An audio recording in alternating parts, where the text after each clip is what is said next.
வணக்கம் ஃப்ரெண்ட்ஸ். ஐயனார் துணை சீரியலில் இன்னைய எபிசோடில் என்ன நடக்குதுன்னு பார்க்கலாமாங்க? கோவிச்சிட்டு போன பல்லவன் வீட்டுக்கு வந்திருக்க. டே எங்கடா போன? ஃபோன் பண்ண எங்க இருக்குன்னு சொல்ல மாட்டேங்கிற. இப்படிலாம் கோவிச்சிட்டு வீட்டை விட்டு போகலாமாடான்னு சேரன் கேட்க, நான் கோவிச்சுக்கிட்டு வீட்டை விட்டு போயிட்டேன்னு நீங்களாம் என்ன தேடியா வந்தீங்கன்னு பல்லவன் கேட்கிறாரு. டேய் நிலா தாண்டா தேடி போக வேணான்னு சொல்லிட்டாங்க, நீ அவங்களையே கேளு அப்படின்னு நைஸா கோத்து விட்டுட்டு ஒதுங்கிக்கிறாரு சோழன். நிலா பல்லவனுக்கு எதிரில் வந்து நின்று, நான் உன்னை அடிச்சிட்டேன், அதனால நீ கோவிச்சுக்கிட்டு வீட்டை விட்டு போயிட்ட அப்படிதானே நிலா கேட்க. ஆமாங்கிறாரு பல்லவன். எனக்கு உன்னை அடிக்க உரிமை இருக்கா இல்லையா அப்படின்னு நிலா கேட்க, எங்க இருக்குங்க, அதெல்லாம் நிறையவே இருக்கு அப்படின்னு சோழன் முண்டி அடிச்சுட்டு சொல்றாரு. நான் உங்ககிட்ட கேட்டேனா? அவங்கிட்ட தானே பேசிக்கிட்டு இருக்கேன் அப்படின்னு நிலா சொல்ல சோழன் முகம் சுண்டி போயிடுது. சரின்னு ஒதுங்கிக்கிறாரு. அடிக்கிறது தப்பு தான், யாரையும் அடிக்க யாருக்கும் ரைட்ஸ் கிடையாது. சின்ன பசங்க ஏதாவது தப்பு பண்ணா பெரியவங்க அடிச்சுதான் திருத்துவாங்க. நீ என்ன அண்ணின்னு கூப்பிடுற, நான் அந்த உரிமையில தான் உன்னை அடிச்சேன். ஒருத்தவங்க மேல எவ்வளவு கோவம் இருந்தாலும் அவங்க வயசுக்கு மரியாதை கொடுக்கணும். வாயா போயான்னு சொல்ற, செத்து போன்னு சொல்ற, அப்படிலாம் சொல்லலாமான்னு நிலா கேக்குறாங்க. அண்ணி நீங்க என்னைய அடிச்சது கூட பிரச்சனை இல்லை, அவருக்கு சப்போர்ட் பண்ணி என்ன அடிச்சிட்டீங்கல்ல, அதை தான் என்னால தாங்கிக்க முடியலங்கிறாரு பல்லவன். எல்லாரும் ஒருத்தர் பாத்துக்க, நான் ஒரு விஷயம் பண்ணா அது சரியா இருக்கும்னு நீ நினைக்கிறியா இல்லையான்னு நிலா கேக்குறாங்க. பல்லவன் அமைதியாவே நின்னுட்டு இருக்க. மற்ற 3 பேரும் நிலாவையும் பல்லவனையும் மாறி மாறி பாக்குறாங்க. சொல்லு பல்லவா, சரியா இருக்கும்னு நினைக்கிறியா இல்லையான்னு நிலா கேட்க, நினைக்கிறேங்கிறாரு பல்லவன். கடமைக்கெல்லாம் நீ சொல்ல வேணாம், இல்லைன்னு நினைச்சாலும் நீ அதை சொல்லிடு. நான் உன்னை அடிக்க மாட்டேன், திட்ட மாட்டேன், எனக்கு உன் மேல எந்த உரிமையும் வேண்டாம் அப்படின்னு நிலா சொல்ல, ஐயோன்னு பதைப்பா பாக்குறாரு சோழன். அதே மாதிரி நீயும் என்ன அண்ணின்னு கூப்பிட வேண்டாம் அப்படின்னு நிலா சொல்ல, திடுக்குன்னு நிமிந்து பாக்குறாரு பல்லவன். நீ யாரோ நான் யாரோன்னு இருந்துட்டு போயிடலாம் அப்படின்னு நிலா சொல்ல, மற்றவங்க எல்லாருமே மூச்சு பிடிச்சிட்டு பார்த்துட்டு இருக்காங்க. என்ன சண்டை நடந்தாலும் நான் இனிமே உன்னை கேட்கவே மாட்டேன், நீயும் இந்த வீட்டை விட்டு கோச்சிட்டு போக தேவை இருக்காது அப்படின்னு நிலா சொல்ல, அண்ணி ஏன் நீ இப்படிலாம் பேசுறீங்க அப்படிங்கிறாரு பல்லவன். பின்ன என்னடா, நீ என்னை அண்ணின்னு கூப்பிடுற, நான் அப்ப அண்ணியோட ரோலை தானே செய்வேன். தப்பு பண்ண ஒரு அண்ணியா நான் அடிப்பேன். இப்போ சொல்லு, நான் உன்னை அடிக்கலாமா கூடாதா அப்படின்னு நிலா கேட்க, அடிக்கலான்னு தலையை குனிஞ்சிட்டு தலையாட்டுறாரு பல்லவன். இனிமே வீட்டுல ஏதாவது பிரச்சனை வந்தா அதை வீட்டுல இருந்தே டீல் பண்ணணும். ஒருவேளை நான் பேசுனது உனக்கு பிடிக்கலன்னா கூட நீ என்கிட்ட சண்டை போடு, அதை விட்டுட்டு வீட்டை விட்டு கிளம்பி போறது, 4 பேரை தேட வைக்கிறது, இந்த மாதிரி எல்லாம் பண்ணிட்டு இருந்தேன்னு வையேன், அதுக்கும் சேர்த்து அடி விழும் அப்படின்னு நிலா சொல்ல, கரெக்டு தான்மாங்கிற மாதிரி சேரன் பார்த்துட்டு இருக்காரு. ஐயோ இதை யாருக்கு சொல்றான்னு தெரியலையே அப்படின்னு சோழன் பாக்குறாரு. இனிமே கோச்சிட்டு வீட்டை விட்டு போவியா அப்படின்னு நிலா கேட்க, போக மாட்டேன்னு தலையாட்டுறாரு பல்லவன். நான் யார் உனக்குன்னு நிலா கேட்க, அண்ணிங்கிறாரு அவரு. அண்ணி சொன்னா கேப்பியா மாட்டியாங்கிறாங்க நிலா. கேப்பேன்னு தலையாட்டுறாரு அவரு. இனிமே யார்கிட்டையும் கத்தக்கூடாது, வார்த்தை விடக்கூடாது, மரியாதையா நடந்துக்கணும் சரியான நிலா சொல்ல, உம்னு தலையாட்டுறாரு பல்லவன். கையை நீட்டி பல்லவனோட முகத்தை நிமித்தி முகத்தை பார்த்து சொல்லுங்கிறாங்க. சரி நீ இனி மரியாதை இல்லாம பேச மாட்டேன் அப்படின்னு சொல்ல, சரி வா உட்காருன்னு கூப்பிடுறாங்க நிலா. பல்லவன் உட்கார, சரி சாப்பிடலாம் அப்படிங்கிற நிலா கிச்சனுக்கு போக, ஒரு சின்ன நிம்மதி திருப்தி சந்தோஷம்னு சேரன் எல்லாம் கலந்து பாக்குறாரு. பாண்டியும் சோழனும் பிரமிப்பா பார்த்துட்டு இருக்க. டேய் என்னடா நடந்துச்சுங்க அப்படின்னு சோழன் கேட்க, கெத்தா பேசிட்டு போயிட்டாங்களேடா அப்படின்னு ஆன பார்த்துட்டு இருக்காரு பாண்டி. ஐயோ அப்படின்னு ஃபிஷ் பம்புக்கு கையை முறுக்கிற சோழன் அப்படியே பாண்டியை எகிரி பிடிச்சி கட்டி பிடிச்சி முத்தம் கொடுத்துட்டு இருக்காரு. சி உன்ன முத்தம் கொடுக்கறது முகத்தை எச்சல் படுத்துறதுன்னு பண்ணிட்டு இருக்கிற அப்படின்னு பாண்டி கண்ணத்தை கையென்ன தொடச்சிட்டு இருக்க. கிச்சன் பக்கத்தையே பார்த்துக்கிட்டு, பார்த்து இல்ல என் பொண்டாட்டி ரோல் எடுத்து எப்படி நடுங்க வச்சா பார்த்தல்ல, நானே அப்படியே ஆடி போயிட்டேன்டா, இங்க பாரு கையெல்லாம் எப்படி சிலுத்து இருக்குன்னு அப்படின்னு சோழன் காமிச்சுக்கிட்டு இருக்க. அவரை புழுவை பாக்குற மாதிரி பாக்குறாரு பாண்டி. நான் இங்க என்ன பிரச்சனையில இருக்கேன், நீ என்ன பண்ணிட்டு இருக்க, என்ன பேசிட்டு இருக்கங்கிற மாதிரி பல்லவன் பாக்குறாரு. சோழன் பல்லவனை பார்த்துட்டு, இவன் வேற முறைக்கிறானே. டேய் பல்லவா, உன் எமோஷன் எனக்கு புரியுது, நிலா பேசின பேச்சுல அப்படியே எனக்கு நிறைய விஷயங்கள் கிளியர் ஆயிடுச்சு அப்படின்னு சோழன் சொல்லிட்டே இருக்க. பல்லவன் முறைச்சுக்கிட்டே இருக்காரு. ஐயோ அதான் எப்படி அப்படின்னு சோழன் உணர்ச்சி வசப்பட்டு இருக்க. ஐயோ இவன் பக்கத்துல நின்னா ஆபத்து அப்படின்னு பாண்டி நகர்ந்துடுறாரு. நிலா பிளேட்ல சாப்பாடு போட்டு, பல்லவா இது அப்படி சாப்பிடு அப்படின்னு கொடுத்துட்டு பக்கத்துல வெறும் செம்ப நங்குன்னு வச்சுட்டு சாப்பிடுறாங்கிறாங்க. சீரியலா இருந்தாலும் அதுல நடிக்கிறவங்க மனுஷங்க தானே, அவங்க தண்ணி குடிக்க மாட்டாங்களா? எப்ப பார்த்தாலும் காஃபிக்கு பதிலா வெறும் டம்ளரை கொடுக்கறது, தண்ணி செம்ப கொண்டு வந்து வெறும் இதா நங்குன்னு வைக்கிறது, இதெல்லாம் கொஞ்சம் மாத்திக்கலாமே. பல்லவா சாப்பிடுறாங்கிறாரு சோழன். பல்லவன் சாப்பிட ஆரம்பிக்க நிலா பக்கத்துல சேர போட்டு உட்கார்ந்துக்கிறாங்க. அவரு பிரியாணி அள்ளி அள்ளி அப்பன்னு சாப்பிட்டுட்டு இருக்க டக்குன்னு விக்கல் வந்துருது. இந்தாந்தா அப்படின்னு அந்த வெறும் செம்ப எடுத்து ஒரு டன் வெயிட்ட தூக்குற மாதிரி நிலா தூக்கி கொடுக்க அதை வாங்கி அவரு வாய்க்குள்ள பாதி செம்பும் வெளியே பாதி செம்புமா தண்ணி குடிக்கிறாரு. சாப்பிடு அப்படின்னு நிலா சொல்ல மறுபடியும் அவர் கண்டினியூ பண்றாரு. எல்லாரும் சாப்பிட்டு முடிச்சிட்டாங்க போல இருக்கு. பிரியாணி பாத்திரத்தை பார்த்துட்டு அண்ணே அப்படின்னு நிலா கூப்பிட என்னப்பான்னு திரும்புறாரு. இந்த மிச்சம் பிரியாணி என்ன பண்றதுன்னு கேட்க எடுத்து வச்சாலும் கெட்டு போயிடும்பா, கீழே போட்டுடலாங்கிறாரு சேரன். ஐயோ இவ்வளவு இதை வீணாக்குறதான்னு ஃபீல் பண்றாங்க நிலா. அண்ணே முதல்ல வீட்டுக்கு ஒரு ஃப்ரிட்ஜ் வாங்கணும்னே, இவ்வளவு பிரியாணி வேஸ்டா போகுது பாருங்க. ஒரு ஃப்ரிட்ஜ் மட்டும் இருந்தா இதெல்லாம் தூக்கி அதுக்குள்ளேயே வச்சிருக்கலாம், காலையில இதையே சூடு பண்ணி சாப்பிட்டுருக்கலாம். இப்ப பாருங்க இவ்வளவு பிரியாணி வேஸ்டா குப்பைக்கு தான் போகுது அப்படிங்கிறாங்க நிலா. நானும் ஃப்ரிட்ஜ் வாங்கணும்னு எப்படியாவது பணத்தை ஒதுக்கி வைப்பேன்பா, உடனே ஏதாவது செலவு வந்துருது, நானும் அதை எடுத்துடுறேன். சரி சரி சீக்கிரம் வாங்கிடலாங்கிறாரு சேரன். சரின்னு தலையாட்டிக்கிட்டு பிரியாணி குண்டால இருக்க பிரியாணிய கரண்டியை விட்டு வேறொரு பாத்திரத்துல அள்ளி போட்டுட்டு இருக்காங்க நிலா. அள்ளி வச்சுட்டு அந்த பாத்திரத்தை தள்ளுங்கன்னு சொல்லி கொண்டு வந்து விளக்குற இடத்துல வைக்கிறாங்க. நிலா நீ வைப்பா, நான் கிளீன் பண்ணிக்கிறேங்கிறாரு சேரன். அண்ணே பரவாயில்ல இருக்கட்டும், நான் பாத்துக்கிறேன் கொஞ்சம் தானே அப்படின்னு அவங்க கிளீன் பண்ண ஆரம்பிக்க ஒரு சின்ன சிரிப்போட பார்த்துட்டு அடுத்த வேலையை பார்த்துட்டு இருக்காரு சேரன். இன்னைக்கு நீ பல்லவனை பேசின பேச்சு இருக்கு பாரு, நானே ஆடி போயிட்டேன்பா. அவனுக்கு வீட்டுல ஒரு அம்மா இருந்து பேசியிருந்தா எப்படி பேசியிருப்பாங்களோ, நீ அப்படிதான்ப்பா பேசுன அப்படிங்கிறாரு சேரன். அவனை அடிச்சுட்டேனேன்னு என் மேல கோவம்லாம் இல்லையா உங்களுக்குங்கிறாங்க நிலா. ஐயோ நான் எதுக்குப்பா உன் மேல கோவப்பட போறேன் அப்படிங்கிறாரு சேரன். இல்லனே நீங்க யாருமே ஒரு வார்த்தை கூட அவனை சொல்றது இல்ல, கண்டிப்பா அடிச்சிருக்கவும் மாட்டீங்க. நான் பாட்டுக்கு கோவத்துல பட்டுன்னு அடிச்சிட்டேன், எப்படி கண்ட்ரோல் பண்றதுன்னு எனக்கு தெரியலன்னு இஷ்டத்துக்கு பேசிக்கிட்டே இருந்தான், அதான் அடிச்சிட்டேன். நீங்க ஒண்ணு தப்பா நினைக்கலையேங்கிறாங்க நிலா. என்னப்பா நீ இதுக்கு போய் வருத்தப்பட்டு இருக்கிற, நான் போய் உன்னை தப்பா நினைப்பேனா? உன் பக்கம் எவ்வளவு நியாயம் இருக்குன்னு எனக்கு தெரியுமில்ல. நான் பாட்டுக்கு அவங்கிட்ட போய் டேய் அப்பா உன் விஷயத்துல ரொம்ப நல்லவர்னு சொல்ல முடியாது, சொன்னாலும் அவன் கேட்க மாட்டான், அதனால இத்தனை வருஷம் அப்படியே போகட்டும்னு விட்டுட்டேன். ஆனா நீ உண்மையை சொல்லாம வேற மாதிரி சொல்லி அவனுக்கு புரிய வச்சுட்ட. என்ன கேட்டா நீ செஞ்சதுதான் கரெக்ட்னு சொல்லுவேன். எனக்கு உன் மேல ஒரு கோவமும் இல்லப்பா. நீ இந்த வீட்டுக்கு வந்த நாள்ல இருந்து எங்களுக்காக யோசிச்சு எவ்வளவு விஷயம் பண்ற. என்னதான் வீட்டை கவனிச்சுக்கிறது, சமைக்கிறது, தம்பிங்களை பாத்துக்கிறதுன்னு நான் செஞ்சாலும் பொண்ணுங்களுக்கு இருக்கிற ஒரு நுணுக்கம் எங்களுக்கெல்லாம் வராதுப்பா. எதை எப்படி சொல்லணும், யாருக்கு எப்படி புரிய வைக்கணும், இதெல்லாம் ஆண்களுக்கு வராத விஷயம்பா. ஆனா நீ எல்லாத்தையும் அழகா பண்றப்பா. இந்த வீட்டு ஆளுங்க மேல உனக்கு இல்லாத உரிமையா சொல்லு? நீ எதை செஞ்சாலும் அவன் நல்லதுக்கு தான் செய்வான்னு எனக்கு மட்டும் இல்ல, இந்த வீட்டுல இருக்க எல்லாருக்குமே நல்லா தெரியும். பல்லவன் கூட என்னதான் கோவமா போனாலும் நீ போன் பண்ணி ஒரு வார்த்தை சொன்னதும் எப்படி ஓடி வந்துட்டான் பாத்தில. உன் மேல அவனுக்கு அவ்வளவு மரியாதை, அதனால நீ எதை பத்தியும் யோசிக்காத. இது உன் வீடு, நாங்கெல்லாம் உன் சொந்தம், எங்களை திட்டி சரிப்படுத்த உனக்கு எல்லா உரிமையும் இருக்கு அப்படின்னு சேரன் மனசார ரொம்ப உணர்ந்து சொல்லிட்டு இருக்க நிலாவும் பாத்திரத்தை விளக்கிட்டு கேட்டுக்கிறாங்க. லாஸ்டா சின்னதா ஒரு சிரிப்பு சிரிச்சுட்டு அவங்க தலையாட்டிட்டு வேலையை தொடங்க. சரி இப்ப என் வேலையெல்லாம் முடிஞ்சிருச்சு, நானே கழுவிக்கிறேன், நீ போய் தூங்குங்கிறாரு சேரன். பரவாயில்லன்னு நிலா சொல்ல, இங்க பாரு உன் ட்ரெஸ் எல்லாம் ஈரம் ஆயிடுச்சு பாரு, நீ வாப்பாங்கிறாரு சேரன். சரி அப்படின்னு கையை கழுவிட்டு துப்பட்டால தொடச்சிட்டு அண்ணே ஏதாவது ஹெல்ப் வேணா சொல்லுங்கண்ணே அப்படின்னு சொல்லிக்கிட்டே 4 எட்ட போற நிலா. அண்ணே சிலிண்டர் ஆஃப் பண்ணிருங்கிறாங்க. சரிப்பா நான் பாத்துக்கிறேன் அப்படின்னு சேரன் சொல்ல நிலா போக ரொம்ப பெருமையும் சந்தோஷமா திரும்பி பார்த்து சிரிக்கிறாரு. அடுத்த நாள் பொழுது விடியுது. நடேசன் அவரோட கட்டில உட்கார்ந்துருக்க சோழன் வாசல கூட்டுறேன் பேர் வழின்னு விளக்குமார வச்சு விளையாடிட்டு இருக்காரு. விளக்குமார ஒரு கையில உருண்டு அந்த பக்கம் போக இந்த பக்கம் போக டென்ஷன் ஆகுறாரு. இந்த பக்கம் கூட்டினா அந்த பக்கம் போகுது, அங்க கூட்டினா இங்க வருது அப்படின்னு அவரு புலம்பிட்டு இருக்க பாண்டி பக்கெட்ல தண்ணியோட வர்றாரு. சோழன் கூட்டிட்டு இருக்க லட்சணத்தை பார்த்து கடுப்பாகிறவரு பக்கெட்ல இருக்க தண்ணிய மக்குல மொண்டு சலார் சலார்னு அடிக்கிறாரு. அது சோழன் மேலையும் தெரிக்க டேய் டேய் டேய் அறிவு கெட்டவனே பெருக்கிட்டு இருக்கேனே கண்ணு தெரியல அப்படிங்கிறாரு. மக்கு பக்கெட்ல போட்டு பெருக்கிட்டு இருக்கியா? டேய் இப்படி தண்ணி தெளிச்சாதானே தூசியெல்லாம் பறக்காம இருக்கும் அப்படின்னு பாண்டி சொல்ல, மூஞ்சி இங்க பாருடா, எனக்கு தெரியாது நீயே பெருக்குன்னு சீமார தூக்கி வீசுறாரு. No no no no no no, நான் தண்ணி தெளிக்கிற டிபார்ட்மெண்ட், நீ பெருக்கிற டிபார்ட்மெண்ட், என்கிட்ட உன் வேலையை தலையில கட்டாதப்பா அப்படிங்கிறாரு பாண்டி. டேய் நீ தண்ணி தெளிச்சு என் பெருக்கிற வேலையை கெடுத்தல, செஞ்ச தப்புக்கு தண்டனையா நீயே பெருக்கு போங்கிறாரு சோழன். ஸ்கூல் பசங்க மாதிரி 2 பேரும் ஆர்கியூ பண்ணிட்டு இருக்க. சேச்சா இவங்கிட்ட போய் பேசுனா அந்த பேச்சே வேஸ்ட்னு நினைக்கிற பாண்டி. நீ ஆணியா புடுங்க வேண்டாம், கிளம்பு, நான் தண்ணி மட்டும் தெளிச்சிட்டு போறேன் அப்படிங்கிறாரு பாண்டி. இத பாத்துக்கிட்டு இருக்க நடேசன், சபாஸ், சரியான போட்டி அப்படின்னு சொல்ல, என்ன அப்படின்னு அவர்கிட்ட எகிரிட்டு இருக்காரு சோழன். டேய் போய் வேலையை பாருடாங்கிறாரு நடேசன்.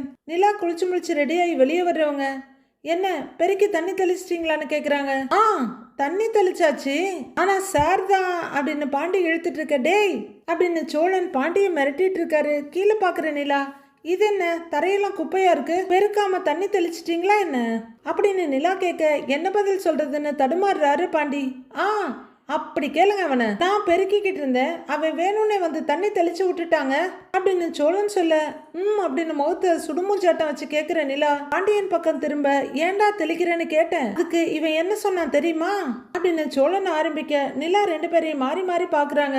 நீங்க போடுற கோணல் மாணலான கோலத்துக்கு இதுவே பரவாயில்லன்னு சொல்றான், நீங்களே கேளுங்க அப்படின்னு சத்தமில்லாம பாண்டிய கோத்து விடுறாரு சோழன். ஐயோ நான் அப்பெல்லாம் ஒண்ணுமே சொல்லலங்கன்னு பாண்டி பதற, வாயில இருந்து வார்த்தை தான் வரமாட்டேங்குது. நிலா முறைக்க, டேய் நான் அப்பெல்லாம் சொல்லுங்க அப்படின்னு பாண்டி சொல்ல, நிலா சோழனை திரும்பி பாக்குறாங்க. சோழன் அதை கவனிக்காம பாண்டிக்கு பழிப்பு காட்டிட்டு இருக்காரு. பாண்டி ஒண்ணு அப்படிலாம் சொல்ல மாட்டாருன்னு நிலா கேட்க, அவன் சொன்னான் அப்படிங்கிறாரு சோழன். நீங்க சொல்லிட்டு பாண்டி மேல பழிய போடுறீங்களா அப்படின்னு நிலா கேட்க, என்னது ஐய நானா அப்படின்னு ஓவர் ஆக்ட் பண்ற சோழன் சத்தியமான நிலா தலைக்கு மேல கைய கொண்டு வர்றாரு. அவங்க டக்குன்னு தலையெழுத்துக்க அவர் தலையிலேயே கைய வச்சு, சத்தியமா இல்லங்க நான் சொல்லுங்கிறாரு. சத்தியம் வேற பண்றீங்க, அப்ப கண்டிப்பா நீங்க தான் சொல்லிருப்பீங்க அப்படின்னு சொல்லிட்டு நிலா கூலா கோலம் போட போறாங்க. ஏங்க நிஜமாவே நான் சொல்லுங்க, அவன் தாங்க சொன்னான் அப்படின்னு சோழன் சொல்லிட்டு இருக்க. சோழன் வீசின விளக்கமாற கையில எடுத்துக்கிட்டு, என்னது நான் கோணல் மணலா கோலம் போடுறேனா அப்படின்னு விளக்கமாரோட பேக் சைட கையில குத்திக்கிட்டே கேக்குறாங்க நிலா. அவ்வளவுதான், சோழனுக்கு பயம் வந்துருது. சேத்துல அடி வாங்கியாச்சு, சோத்துல அடி வாங்கியாச்சு, ஐயோ இப்ப வாயை திறந்தோம் விளக்கமாத்திலேயே அடி வாங்கிக்கு ஒண்ணு பயப்படுறாரு. அப்படியே பம்மிக்கிட்டே, ஏங்க எதுக்குங்க இப்ப ஆயுதத்தெல்லாம் தூக்குறீங்கிறாரு. நிலா அடிக்கிறதுக்கு ரெடியா கையில வச்சுக்கிட்டே பாத்துட்டு இருக்க. பொதுவா கோலம்னா வளைஞ்சு நெளிஞ்சுதானேங்க இருக்கும், நீங்க ஒரு ஆர்கிடெக்ட், உங்களுக்கு தெரியாததா, எத்தனை வாட்டி கம்ப்யூட்டர்ல கோலம்லாம் போட்டிருப்பீங்க அப்படின்னு அவரு பயங்கரமா ஐஸ் வச்சு ஜகா வாங்கிட தொலைஞ்சு போங்கிற மாதிரி நிலா வாசல பெருக்க ஆரம்பிக்கிறாங்க. ஐயோ சாமி என்னமா நடிக்கிறான், எப்படிலாம் சமாளிக்கிறான் அப்படின்னு அசந்து போய் பார்த்துட்டு இருக்காரு பாண்டி. டேய் என்னைய வாடா கோத்து விடுற, அவனே உனக்கு இருக்குடா அப்படின்னு பாண்டி வர, நிலா கரெக்டா பெருக்கிக்கிட்டு நவருங்க திட்ட. சோழன் இதான் சாக்குன்னு ஒரே ஓட்டமா உள்ளர ஓடிட. டேய் நில்லுடா, ஏய் நில்லுடா அப்படின்னு துரத்திட்டே ஓடுறாரு பாண்டி. வாசல பெருக்கி முடிச்சுட்டு தண்ணி தெளிக்கிறாங்க நிலா. அடுத்து உங்க புள்ளிங்க எல்லாம் வச்சு கோலம் போட்டுட்டு இருக்க வேப்பங்குச்சம் மென்னுட்டு உட்கார்ந்து இருந்த நடேசன் எழுந்து வர்றாரு. நிலா புள்ளிய எண்ணிட்டு இருக்க, ஏமா உனக்கு இந்த 4 கோலம் தான் தெரியுமா, மாத்தி மாத்தி அதையே போட்டுட்டு இருக்கங்கிறாரு நடேசன். கோலம் போட்டதே பெருசாமா, இதுல வேற கேள்வி அப்படிங்கிற மாதிரி ஒரு பார்வை பாக்குற நிலா கோலமாவோட பி கீழே வச்சுட்டு ஆமான்னு எழுந்திருக்கிறாங்க. எனக்கு அவ்வளவுதான் தெரியும், உங்களுக்கு நிறைய தெரியுமோன்னு நிலா கேக்குறாங்க. ஏன் தெரியாது, கூட நான் போடுறேன் அப்படின்னு அவர் கேட்க, அதெல்லாம் வேணாங்கிறாங்க நிலா. அப்படின்னு அவர் அனுத்திட்டு இருக்க நிலா மறுபடியும் கோலம் போடுறாங்க. அவங்களுக்கு எந்த கூட எங்க இழுக்கணும்னே தெரியல, யோசிச்சுட்டே பாத்துட்டு இருக்க நடேசன் அங்கேயே நிக்கிறத பார்த்து அவங்களுக்கு ஒரு மாதிரியா இருக்கு. சே இவரு முன்னாடி வேற நம்ம போட தெரியாம உட்கார்ந்துருக்கோமே நினைக்கிறவங்க இங்க எதுக்கு நின்னுட்டு பாத்துட்டே இருக்கீங்கன்னு கேக்குறாங்க. ஏன் நான் பார்த்தா உனக்கு கோலம் வராதான்னு கேக்குறாரு அவரு. அதுக்கும் நிலா ஒரு ஆமான்னு சொல்ல, அங்க பாரு அங்க ஒரு புள்ளிய விட்டுட்ட, அதான் கோலம் இடிக்குதுங்கிறாரு அவரு. உடனே நிலா, இதுக்குதான் நீங்க பாக்காதீங்கன்னு சொல்றேன் அப்படின்னு நிலா சொல்ல, ஓ இப்ப நான் பார்த்ததுனாலதான் அந்த புள்ளிய விட்டுட்ட அப்படிதானேன்னு கேக்குறாரு. ஆமா நீங்க இப்படியே நின்னுகிட்டு இருந்தா என் கான்சென்ட்ரேஷன்லாம் சைட்ல போகும் அப்படின்னு நிலா சொல்ல, சைட்ல போகுதா, சரிம்மா நீ போடு நான் அங்க போய் உட்கார்றேன் அப்படின்னு அவரு கட்டில போயிட்டு இருக்க. எங்க போயிடுச்சு, எந்த புள்ளியை மிஸ் பண்ணோன்னு தேடுறாங்க நிலா. கண்டுபிடிச்சிட்டு ஐயோ ஆமா அப்படின்றவங்க நடேசனை ஒரு முறை மறைச்சிட்டு கோலம் போட ஆரம்பிக்கிறாங்க. அவரும் போய் கட்டில உட்கார்ந்துகிட்டு பாக்க நிலாவும் அப்பப்பா அவர் ஒரு பார்வை பார்த்துட்டு குத்துமதிப்பா கோலத்தை போட்டு முடிக்கிறாங்க. சோழன் வீட்டுக்குள்ள இருந்து வர்றவரு ஈன்னு இருக்கிற பல்ல அத்தனையும் காட்டிட்டு பாக்குறாரு. அடடா என்ன ஒரு அருமையான கோலம் அப்படின்னு அவரு அதிசயமா தாவங்குட்டையில கை வச்சு பார்க்க தூன்னு துப்புறாரு நடேசன். சோழன் திரும்பி பார்க்க இதெல்லாம் ஒரு பொழப்பு அப்படின்ட்டு மீசைய சீவ ஆரம்பிக்கிறாரு அவரு. நிலா கோலத்தோட ஃபைனல் டச்ச பண்ணிட்டு இருக்க, இந்த கோலத்துக்கு இவ்வளோ பெரிய காம்ப்ளிமெண்ட் கொடுக்குறேன், நிமிந்து கூட பார்க்க மாட்டேங்கிறாளே, போவோம் அப்படின்னு உள்ளர போக மீசையை சீவி முடிச்சுட்டு அடுத்து தாடியை சீவிட்டு இருக்காரு நடேசன். கோலத்தை போட்டு முடிச்சுட்டு இடுப்புல கைய வச்சுட்டு இப்ப சரியா இருக்கான்னு ரொம்ப பெருமையா கேக்குறாங்க நிலா. சரி பண்ணிட்ட போலயே. அப்படியே அந்த கோலத்துக்கு திருஷ்டிக்கு எதையாவது வச்சுட்டு போ அப்படின்னு அவர் சொல்ல, உங்களை தான் தூக்கி வைக்கணுங்கிறாங்க நிலா. அப்படின்னு அவர் பார்க்க ரொம்ப பண்றீங்க அப்படின்னு நிலா உள்ளர போக போறாங்க. ஏமா ஒரு நிமிஷம் கூப்பிடுறாரு. அப்படியே நின்று என்னன்னு நிலா திரும்பி கேட்க, ஆமா பல்லவனை எதுக்கு அடிச்சேன்னு கேக்குறாரு அவரு. ஏன் நான் அடிக்க கூடாதா அப்படின்னு சண்டைக்கு வர்ற மாதிரி ரெடியா நிலா கேட்க, இல்ல அதுக்கு இல்ல, அவன் சின்ன பையன் ஏதோ தெரியாம பேசிட்டான் அதுக்காக கைய நீட்டுறதா அப்படின்னு அவரு கேட்க, ஓஹோ அவனை அடிச்சா இங்க வலிக்குதோ அப்படின்னு நிலா நக்கலா கேக்குறாங்க. இல்ல அவங்க அம்மா எதுக்கு வீட்டை விட்டு போனாங்கன்னு அவனுக்கு தெரியல, அந்த ஆதங்கம், அதனால பேசிட்டான் விடுங்கிறாரு நடேசன். தெரியலன்னா பேசக்கூடாது, அது என்ன இஷ்டத்துக்கு வாய விடுறது அப்படின்னு நிலா கேட்க, அவன் என்னத்தையோ சொல்லிட்டு போறான் விடு உனக்கு என்னங்கிறாரு அவரு. ஒரு முறை கண்டிக்கலன்னா மறுபடியும் இதையே தான் கண்டினியூ பண்ணுவான். ஏற்கனவே கண்டிக்காததுனாலதான் அவன் இங்க வந்து நிக்கிறான். சரி உங்க பையனை இனிமே நான் திட்டக்கூடாது, அடிக்க கூடாது, கண்டிக்க கூடாது அப்படின்னா சொல்லிடுங்க, நான் எதுவும் சொல்லல அப்படின்னு நிலா சொல்ல அந்த பல்ட்டி அடிச்சிடுறாரு நடேசன். ஏமா நான் எங்கம்மா அப்படிலாம் சொன்னேன், உடனே மூஞ்சி தூக்குறியே. சரி திடீர்னு அவன் எங்கேயாவது போயிருந்தான்னா என்ன பண்ணுவ அப்படின்னு நிலா கிட்ட நடேசன் கேட்க, நான் தான் பார்த்தேனே அவன் கிளம்புன உடனேயே நீங்க அவன் பின்னாடியே போனது அப்படின்னு நிலா சொல்ல, ஓ அந்த அளவுக்கெல்லாம் கவனிக்கிறியா நீ அப்படிங்கிற மாதிரி பாக்குறாரு நடேசன். அவன் எங்க போனாலும் நீங்க பாத்துக்குவீங்கன்னு தான் ஒரு நம்பிக்கையில நான் விட்டேங்கிறாங்க நிலா. அதனாலதான் யாரையும் தேடி போக வேணான்னு சொன்னேன் அப்படின்னு நிலா சொல்ல, ரொம்ப பெருமையா பாக்குறவரு. போன ஜென்மத்துல பெரிய சீனியர் ஆபீசரா இருந்திருப்ப போலயே அப்படின்னு கேட்க, நிலாவும் சந்தோஷமா சிரிச்சு, எப்படி பிரில்லியன்ட்டான்னு கேக்குறாங்க. ஆஹாஹா பிரில்லியன்ட் தான், பிரில்லியன்ட் கேர்ள் அப்படின்னு சொல்லிக்கிட்டே அவர் எழுந்து பின்பக்கம் போக நிலாவும் சந்தோஷமா சிரிச்சுக்கிட்டே வீட்டுக்குள்ள போறாங்க. உள்ளர விஏஓ அதாங்க வெட்டி அட்மினிஸ்ட்ரேட்டிவ் ஆபீசர் சோழன் தலைய சீவிட்டு இருக்காரு. பல்லவன் காலேஜுக்கு கிளம்பிட்டு இருக்க. சேரன் ட்ரெஸ் எல்லாம் எடுத்துட்டு இருக்காரு. பாண்டி போன்ல ஆமாண்ணே பாண்டி இன்னைக்கு எடுத்துக்கலாம் அப்படின்னு போன்ல பேசிக்கிட்டே வர்றாரு. தலையெல்லாம் சீவி முடிக்கிற சோழன், என்ன பையா இன்னைக்கு என்ன சமையல்னு சேரன் கிட்ட கேக்குறாரு. ரொட்டி பன்னீர் சப்ஜியா அப்படின்னு கேட்க, டேய் சோறு தாண்டா செஞ்சிருக்கேன், நீ கேக்குறத பார்த்தா உனக்கும் ரொட்டி வேணும் போல, அதுவும் பண்ணவான்னு சேரன் கேக்குறாரு. அப்படியா சொல்ற, ரொட்டி லெஸ் கேலரி பெஸ்ட் ஆப்ஷன், சரி ஒரு 4-5 போடுங்கிறாரு சோழன். 4-5 இல்லப்பா உன்னை எக்ஸ்ட்ராவா சேர்த்து அப்படியே உனக்கு இன்னொன்னு போடலாம் அப்படின்னு கைய ஓங்கி காமிக்கிற பாண்டி, அண்ணே அதெல்லாம் பண்ணாதனேங்கிறாரு. டேய் அது பரவாயில்லடா 4 ரொட்டி தானே கேக்குறான், அதை பண்ணிடலாங்கிறாரு அவரு. மவனே வாயை உடைச்சிருவேன் அப்படின்னு பாண்டிய மிரட்டுற சோழன். அண்ணே 2 நாளா நீ பெருசா நல்லாவே எதுவும் சமைக்கவே இல்ல பாரு, எப்படி இழைச்சிட்டேன் பாரு அப்படின்னு அவரை காமிச்சுக்கிறாரு. டேய் நீ பொய் மூட்டை தான், அதுக்காக இப்படிலாம் பொய் சொல்லாதடா, பாக்குற மக்களுக்கு தெரியாதா அப்படின்னு பாண்டி சோழனை வச்சு செய்யறாரு. டேய் விடுறா அவன் வளர்ற பையன் அப்படின்னு சேரன் சொல்ல, ஆமாமா இதுக்கு மேலே இவன் வளர்ந்துட்டாலும் அப்படின்னு பாண்டி அதுக்கும் கிண்டல் பண்றாரு. டேய் நான் வளருவேண்டா, நீ பார்க்க தானே போற அப்படின்னு காலரை தூக்கி விட்டுட்டு சண்டைக்கு பெருசா ரெடி ஆகுறாரு சோழன். போங்கடா நீங்களும் உங்க சண்டையும் அப்படின்னு கேவலமா 2 பேரையும் கழுவி ஊத்திட்டு கிச்சனுக்கு போயிடுறாரு சேரன். பல்லவன் பேக்ல என்ன எடுத்து வச்சிட்டு இருக்க, டேய் பல்லவா ஒரு நிமிஷம் இருடான்னு உள்ளர போறாரு பாண்டி. உள்ளர போறவர் ஒரு டிஷர்ட் எடுத்துட்டு வந்து கொடுத்து, பல்லவா இந்தா இது சரியா இருக்கான்னு பாருன்னு நீட்டுறாரு. அதை வாங்கி ஆசையா பாக்குற பல்லவன், அண்ணே எனக்கு எதுக்குன்னு என்ன கேக்குறாரு. ஏண்டா டேய் எனக்கு தாண்டா வாங்கினேன், இதை நான் போடவே இல்லை, ஆனா உனக்கு நல்லா இருக்கு நீ போடு அப்படின்னு சொல்ல, அண்ணே நல்லா இருக்குனே நீயே போடுனேங்கிறாரு பல்லவன். டேய் புடிடா உனக்கு சூப்பரா இருக்கும் நீயே போட்டுக்கோ, இந்தா நான் ஒரு மேல வச்சு காட்டி கையில கொடுக்குறாரு பாண்டி. சரிண்ணே தேங்க்ஸ்னு பாண்டி சொல்ல, ஏன் எங்களெல்லாம் பார்த்தா மனுஷன் மாதிரி தெரியலையா உனக்கு அப்படின்னு சோழன் கேட்க, ஏன் என் சட்டையை நீ போட்டு பட்டன்லாம் பிச்சுக்கிட்டு போறதுக்கா அப்படின்னு பாண்டி எப்பவும் போல கேவலமா கேட்டு விட, அடிங்க ஏண்டா நான் என்ன அவ்வளவு குண்டாவா இருக்கேன் பாரு அப்படின்னு இந்த பக்கமா அந்த பக்கமா திருப்பி திருப்பி காமிக்கிறாரு சோழன். அண்ணே அதெல்லாம் ஒண்ணும் இல்லைண்ணே நீ சப்பியா அழகா இருக்க அதையே வேற வேர்ட்ல சொல்றாரு பல்லவன். ஆஹா ஆஹா அப்படி சொல்லடா என் தங்க கட்டி என் செல்ல குட்டி அப்படின்னு பல்லவனோட கண்ணத்தை ஈரம் பண்ணிட்டு இருக்காரு சோழன். பாத்தியா நீ இருக்கியே அப்படின்னு பாண்டிய ஒரு திட்டிட்டு சட்டையை வாங்கி பாக்குறாரு சோழன். அப்போ நடேசன் அங்க வந்து நின்னு பாக்குறாரு. என்ன பிராண்ட் இது அப்படின்னு சோழன் பாண்டிகிட்ட கேட்க, பல்லவன் நடேசனை ஒரு முறை முறைக்கிறாரு. நடேசன் ஒரு நிமிஷம் எல்லாரையும் பார்த்துட்டு அங்கிருந்து வெளியே போயிடுறாரு. சட்டையை வாங்கி திருப்பி திருப்பி பாக்குற ஒரு டல்லா இருக்கு, சச்சா எனக்கு இதெல்லாம் வேணாங்கிறாரு. எட்டாவது திராட்சை புளிக்கணுவாங்களே அதே மாதிரி தான் இருக்கு சோழனோட வேலை. ஏய் குடுறா அவங்கிட்ட அப்படின்னு பாண்டி சொல்ல இந்தான்னு கொடுக்குறாரு சோழன். நிலாவும் ரெடியாகி வந்துடுறாங்க. அண்ணன்னு கூப்பிட கிச்சன்ல இருந்து வர்றாரு. சொல்லுப்பான்னு. அண்ணே பாண்டியோட கடைக்கு பூஜை போடணும்னு சொன்னீங்களே இதை எப்போ வச்சுக்கலான்னு நிலா கேக்குறாங்க. எப்ப வேணா வச்சுக்கலாம்ப்பா, வர வெள்ளிக்கிழமையே ரொம்ப நல்ல நாளா தான் இருக்கு அப்படிங்கிறாரு சேரன். அண்ணே எப்ப வேணாலும் வச்சுக்கலாம்னு சொல்லிட்டு வெள்ளிக்கிழமை வைக்கலாம்னு சொல்ற அப்படின்னு சோழன் கேட்க கொஞ்சம் அமைதியா இருக்கீங்களா அப்படின்னு நிலா சொல்ல உடனே வந்துருவாளே அப்படின்னு வாயை மூடிக்கிறாரு சோழன். டாக்குமெண்ட்ஸ் எல்லாம் எப்ப பாண்டி தரேன்னு சொல்லியிருக்காங்க அப்படின்னு நிலா கேட்க அதெல்லாம் வெள்ளிக்கிழமை தாங்க தரேன்னு சொல்லியிருக்காங்க அப்படின்னு பாண்டி சொல்ல அப்ப அன்னைக்கே பூஜையை பண்ணிக்கலாமாங்கிறாங்க நிலா. பூஜை இல்லைன்னா ஏதாவது ரொம்ப பெருசா பண்ணிட போறீங்க அப்படின்னு பாண்டி கொஞ்சம் பயத்தோட சொல்ல பெருசாலாம் ஒண்ணும் இல்லடா, கடை இனிமே நம்ம கைக்கு வந்துருச்சு, எல்லாம் நல்லபடியா நடக்கணும்னு வேண்டிக்கிட்டு சின்னதா ஒரு பூஜை மட்டும் பண்ணிட்டு எப்பவும் போல நீ வேலையை பார்க்கலாங்கிறாரு சேரன். அப்படின்னு சோழன் ஏதோ சொல்ல வர வீட்டுக்கு குறுக்க நடேசன் போயிட்டு இருக்காரு. கொஞ்சம் இருங்க அப்படின்னு நிலா சொல்ல நடேசன் அப்படியே நின்று அப்படின்னு பாக்குறாரு.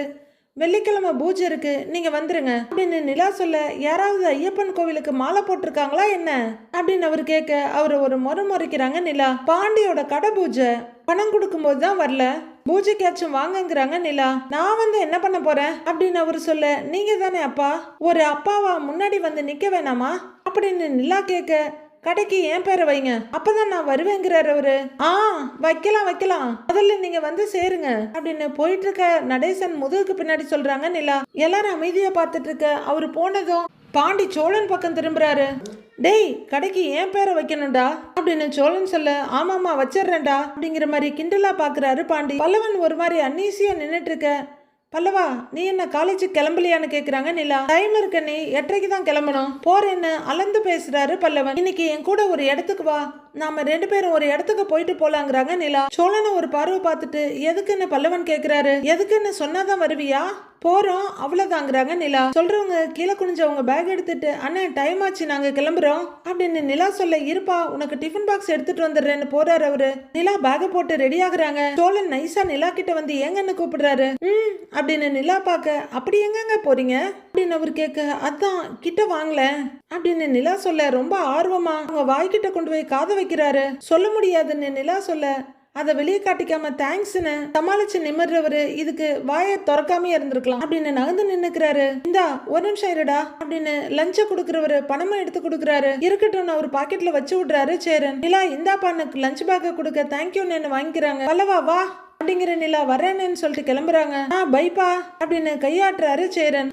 போயிட்டு வரேன்னு அப்படின்னு பல்லவன் சொல்ல பைடா பல்லவாங்கிறாங்க 3 பேரும். அவங்க 2 பேரும் போனதும் டேய் எங்கடா போறாங்க தெரியுமா உனக்குன்னு பாண்டிகிட்ட கேக்குறாரு சோழன். அதுவா அப்படின்னு பாண்டி கேட்க அப்படின்னு ஆர்வமா வர்றாரு சோழன். சொல்றேன் இருங்கிறவரு சாவி எடுத்துக்கிட்டு அது சீக்ரெட்னு சொல்லிட்டு போறாரு. அப்படிங்க போட்டனா பாரு அப்படின்னு மண்டை காஞ்சி கத்திட்டு இருக்காரு சோழன். ஆளுக்கு வந்து நக்கல் பண்ணிட்டு இருக்காங்க, எங்க போறாங்க அப்படின்னு விரல கழிச்சு யோசிச்சுட்டு இருக்காரு சோழன். நிலாவோட வண்டி ஒரு கோவில்ல வந்து நிக்குது. நிலா வண்டியை நிறுத்திட்டு இறங்கி உள்ளர போக கூட வர்ற பல்லவன் எதுக்கு நீ கோவிலுக்கு கூட்டு வந்திருக்கீங்கிறாரு. டைம் ஆகல சீக்கிரமா தானே வந்திருக்கோங்கிறாங்க நிலா. டைம் எல்லாம் இருக்கு, எதுக்கு இவ்வளவு சீக்கிரம் கோவிலுக்கு வந்திருக்கோன்னு கேக்குறாரு பல்லவன். உங்களுக்கு பர்த்டேவா என்னங்கிறாரு அவரு. டேய் இப்பதானேடா எனக்கு பிறந்த நாள் முடிஞ்சது, எத்தனை வாட்டி ஒருத்தருக்கு வருங்கிறாங்க நிலா. அப்ப வேற யாருக்காவது பிறந்த நாளா என்னங்கிறாரு அவரு. யாருக்கும் பிறந்த நாள்லாம் இல்ல, நீ வா அப்படின்னு நிலா நடக்க பேசாம போறாரு பல்லவன். அர்ச்சனை பைய குருக்கள் கிட்ட கொடுக்க அவரு சுவாமிக்கு அர்ச்சனை எல்லாம் பண்ணிட்டு தீபாராதனை காட்ட 2 பேரும் பைய திருப்பி வாங்கிட்டு சாமியை கும்பிட்டு விபூதி எடுத்துட்டு வெளியே வர்றாங்க. 2 பேரும் வெளியில வந்து பிரகாரத்துல உட்கார்ந்து இருக்க பல்லவன் இன்னமும் அதே இறுக்கத்தோட தான் அப்படியே உட்கார்ந்து இருக்காரு.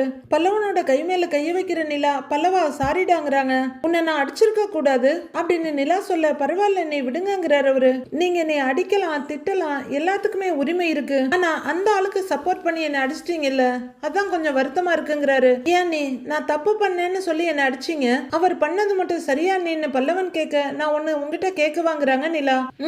அப்படின்னு பல்லவன் தலையாட்ட உங்க அப்பா அப்படி என்ன பண்ணாரு, அவரை ஏன் நீ இவ்வளவு வெறுக்கிறன்னு நிலா கேக்குறாங்க.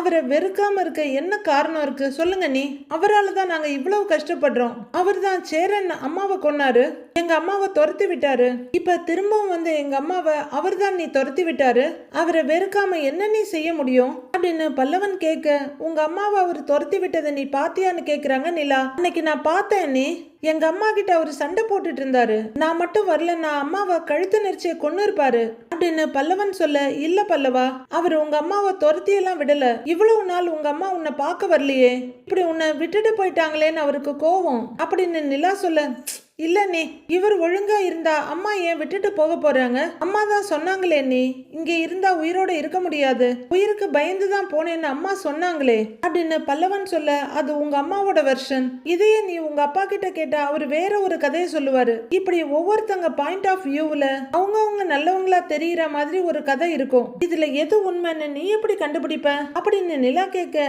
நீங்க ஏன் நீ இவருக்கு இவ்வளவு சப்போர்ட் பண்றீங்க அப்படின்னு பல்லவன் கேட்க, உனக்கு தெரியாத நிறைய விஷயம் எனக்கு தெரியும் பல்லவா அப்படின்னு பல்லவன் சொல்ல, என்ன தெரியும் சொல்லுங்க அப்படின்னு கொஞ்சம் எரிச்சலோட கேக்குறாரு பல்லவன். அதெல்லாம் இப்போ உங்ககிட்ட சொல்ல முடியாது, ஆனா நான் ஒன்னு சொல்றேன் கேக்குறியான்னு சொல்லுங்கிறாரு பல்லவன். உங்க அம்மா உன்னை விட்டுட்டு போனதுக்கு பல காரணங்கள் இருக்கு. நீ இல்லாம அவங்க 18 வருஷம் வாழ்ந்துட்டாங்க. அவங்க லைஃப்ல அவங்களுக்கு வேற நிறைய விஷயங்கள் இருந்திருக்கு, அது அவங்களுக்கு முக்கியமா இருந்திருக்கலாம். அதனாலதான் அவங்க போயிட்டாங்க.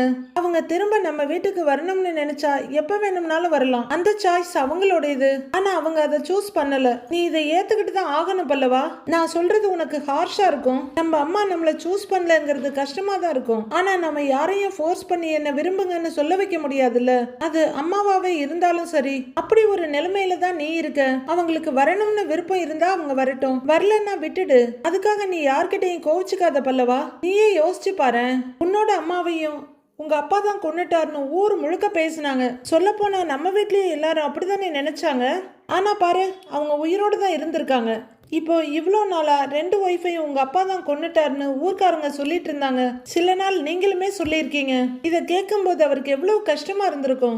இது உண்மை இல்லைன்னு அவருக்கு நல்லா தெரியும். பெத்த பசங்களை இப்படி பழி சொல்லும் போது அவருக்கு எவ்வளவு கஷ்டமா இருக்கும். அதை கேட்டுட்டு அவர் அமைதியா போவாரு. அவர் நிலைமைய கொஞ்சம் யோசிச்சு பாரு பல்லவா. நான் வந்த நாள்ல இருந்தே உங்ககிட்ட ஒரு விஷயத்த கவனிச்சேன்.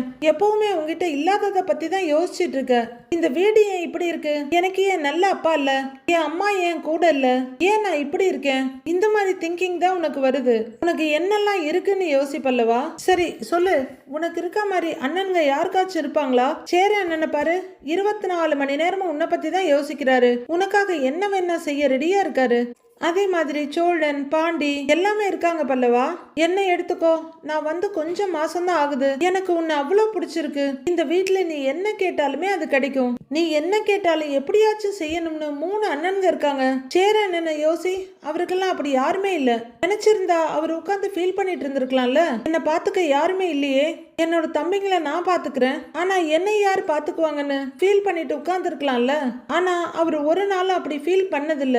உன் சிரிப்ப, உன் சந்தோஷத்தை அவரோட சந்தோஷமா பாக்குறாரு. அதான் பல்லவா கரெக்ட். சோழன், பாண்டி எல்லாருமே அதே மாதிரி தான். உன்னை வளர்க்க 3 பேர் இருந்தாங்க. அவங்க வளரும் போது அவங்கள பொறுப்பா இருந்து வளர்க்க யாருமே இல்ல அப்படின்னு நிலா ரொம்ப இதமா பொறுமையா சொல்லிட்டு இருக்காங்க. அதெல்லாம் தெரிஞ்சுதான் அவங்களுக்கு கிடைக்காத அன்பு உனக்கு கிடைக்கணும்னு உன்னை அப்படி தாங்குறாங்க. இதுக்கெல்லாம் நீ வேல்யூ பண்ணணும். இதை விட சந்தோஷம் வேற என்ன இருக்கு சொல்லு. உன்னை இத்தனை பேர் விரும்புறதை விட வேற சந்தோஷம் இருக்க முடியுமா? இப்ப என்னையவே யோசிச்சு பாரு. என் அப்பா என்கிட்ட பேசுறது இல்ல, என் அம்மா என்கிட்ட பேசுறது இல்ல. என் அண்ணன் குழந்தைன்னா எனக்கு அவ்வளவு பிடிக்கும். அவளெல்லாம் நான் பார்த்து பல மாசம் ஆகுது. இதெல்லாம் நான் சொல்லி வருத்தப்படுறதா இருந்தா நிறைய வருத்தப்படலாம் அப்படின்னு நிலா சொல்லிட்டு இருக்க. பல்லவன் ரொம்பவே வருத்தத்தோட நிலாவை பார்த்துட்டு இருக்காரு. நான் என்னதான் ஃபீல் பண்ணாலும் அவங்கெல்லாம் பழையபடி வந்து என் கூட இருக்க முடியாது. சோ நான் என் டைமை தான் வேஸ்ட் பண்ணணும். அந்த நேரத்துல நான் உன்னை பத்தி யோசிப்பேன் பல்லவா. உன் அண்ணன்களை பத்தி யோசிப்பேன். நீங்கெல்லாம் ஏன் என்கிட்ட இவ்வளவு அன்பா இருக்கீங்கன்னு யோசிப்பேன். எனக்கு ஏன் நீங்க தங்க இடம் கொடுக்கணும்னு யோசிப்பேன். நீங்க ஏன் என்னை இவ்வளவு நல்லா பாத்துக்கணும்னு கூட நான் யோசிப்பேன். இப்பெல்லாம் நான் அப்பா அம்மாவை பெருசா நினைக்கிறது கூட இல்ல. அந்த அளவுக்கு என்ன நீங்க எல்லாருமே அவ்வளவு நல்லா பாத்துக்கிறீங்க அப்படின்னு நிலா சொல்லிட்டு இருக்க. தன்னை மருந்து நிலாவையே பார்த்துட்டு இருக்காரு பல்லவன். இதெல்லாம் எவ்வளவு பெரிய விஷயம். இதெல்லாம் எனக்கு கிடைச்சதை நினைச்சு நான் சந்தோஷப்படுறேன். இப்படி யோசிக்கும் போது எனக்கு மனசுக்கு ரொம்ப நிறைவா நிம்மதியா இருக்கு பல்லவா. இதை விட்டுட்டு நான் என்னோட அம்மா அப்பாவை மிஸ் பண்றேன். அவங்க ஏன் என் கூட இல்ல? என்னால ஏன் அவங்க கூட பேச முடியல? அவங்க ஏன் என் கூட பேசணும்னு நினைக்கல? இப்படி எல்லாம் உட்கார்ந்து யோசிச்சுட்டு இருந்தா என்னால நிம்மதியா இருக்க முடியுமா அப்படின்னு ரொம்ப இறங்கி வந்து பல்லவனுக்கு குழந்தைக்கு சொல்ற மாதிரி சொல்லிட்டு இருக்காங்க நிலா. பல்லவன் அப்படியே அயர்ந்து போய் பார்க்க, உங்ககிட்ட எல்லாமே இருக்கு பல்லவா. நிலா. உன்னை சூஸ் பண்ணாத ஆட்களை நினைச்சு நீ ஃபீல் பண்ணிட்டு இருக்க. உன்னையே வாழ்க்கைன்னு நினைச்சு வாழ்ந்துட்டு இருக்க உங்க அண்ணனை பத்தி யோசி. அந்த வீடியோ உனக்கு பிடிக்கவே மாட்டேங்குதுன்னு யோசிச்சியா? அந்த பில்டிங் வேணா பழசா இருக்கலாம், அந்த வீட்டுல எவ்வளவு விஷயம் அழகா இருக்கு தெரியுமா? அந்த வீட்டை சுத்தி அவ்வளோ பெரிய தோட்டம், ஒரு காரு, 2-3 பைக் நிக்கிற அளவுக்கு இடம், எவ்வளவு பீஸ்ஃபுல்லான லைஃப். இதெல்லாம் யாருக்கும் அவ்வளோ ஈஸியாலாம் கிடைக்காது. காலேஜில் கொஞ்சம் ஃப்ரீயாக இருந்தீங்கன்னா ஒரு நோட்டை எடுத்து எழுது.